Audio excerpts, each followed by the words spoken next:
मजहबी ठेकेदार वक्फ कानून का विरोध कर रहे हैं, पूरा कैलेंडर बना रखा है इन लोगों ने। लेकिन विरोध करने वाले ओवैसी भाईजान के एक नेता हैं, उन्होंने वक्फ बोर्ड की पोल खोल दी है। मैं ऐसा क्यों कह रहा हूं दर्शकों? वक्फ बोर्ड जो गरीबों के लिए बना था, उसने गरीब मुसलमानों के लिए एक काम नहीं किया, और जो वक्फ बोर्ड के अंदर थे बड़े बड़े लोग कैसे अपने परिवार का फायदा पहुंचा रहे थे, ये ओवैसी के सिपह सालार ने बता दिया है। सुनिए जरा आप। वक्फ कानून के खिलाफ बिहार के किशनगंज में मुस्लिम मौलानाओं और मौलवियों का मजमा लगा। एक स्वर में कानून का विरोध करने का नारा बुलंद किया गया, लेकिन उसी विरोध करने वालों में ओवैसी भाईजान की पार्टी के नेता भी मौजूद रहे, जो कानून का विरोध करते करते वक्फ बोर्ड की सच्चाई बता गए। ये सच बात है कि वक्फ की जायदादों का इस्तेमाल हमारे बहुत सारे मुतवल्लियों ने बेईमानी से किया है। वक्फ की जायदाद को बहुत सारे मुतवल्लियों ने बेचा है। इन बेईमानों के नतीजे में ही ये वबा हमारे सर आई है। ईमान साहब ने भरी सभा में मीडिया और विरोध करने आए विरोधियों के सामने ही वक्फ बोर्ड की पोल पट्टी खोल दी। इतने तक तो ठीक था, भाईजान ने न सिर्फ बिहार बल्कि पूरे देश में किस तरह वक्फ बोर्ड के नाम पर सदरों ने अपने बेटे दामादों को फायदा पहुंचाया वो भी बता दिया।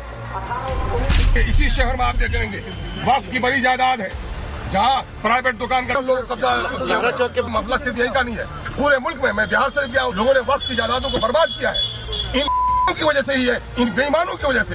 बिहार का मदरसे का जो तालीम जो बर्बाद हुआ है, सिक्योरिटी और सदर की वजह से बर्बाद हुआ। इन लोगों ने अपने दामाद और बेटे को बहाल किया।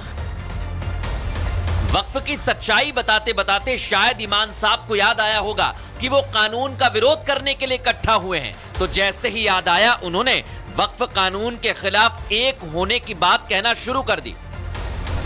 पूरी कौम को उठना चाहिए। एक तरफ इस काले कानून के खिलाफ भी लड़ेंगे और इन बेईमान मुतवल्लियों के खिलाफ भी लड़ेंगे, जिन लोगों ने वक्फ की जमीन पर नाजायज कब्जा किया। जो लोग कानून का विरोध कर रहे हैं, वही वक्फ बोर्ड की सच्चाई को उजागर भी कर रहे हैं। कुछ महीनों पहले खुद असद उद्दीन ओवैसी ने इस बात का जिक्र किया था कि यूपी में वक्फ की कई संपत्तियों के कागजात उनके पास नहीं हैं। ये अगर कानून बन जाएगा, उत्तर प्रदेश में 1,21,000 वक्फ की प्रॉपर्टीज है, 1,12,000 के पास कागज ही नहीं है। वक्फ का यूजर खत्म हो गया तो जायदादें कौन लेगा? बिहार में सारे मौलाना जुटे तो विरोध करने के लिए थे, लेकिन सच्चाई सामने ला दी। इधर बिहार के राज्यपाल आरिफ खान ने भी वक्फ बोर्ड पर सवाल खड़े किए और बताया कानून क्यों जरूरी है। जरा मुझे पटना में कोई इदारा बताएंगे जो कोई अस्पताल हो, कोई यतीम खाना हो, कोई चैरिटी ऑर्गेनाइजेशन हो, तो वक्फ की जमीन पे मॉल मिलेंगे, बड़े बड़े बाजार मिलेंगे, कॉमर्शियल बिल्डिंग्स मिलेंगी।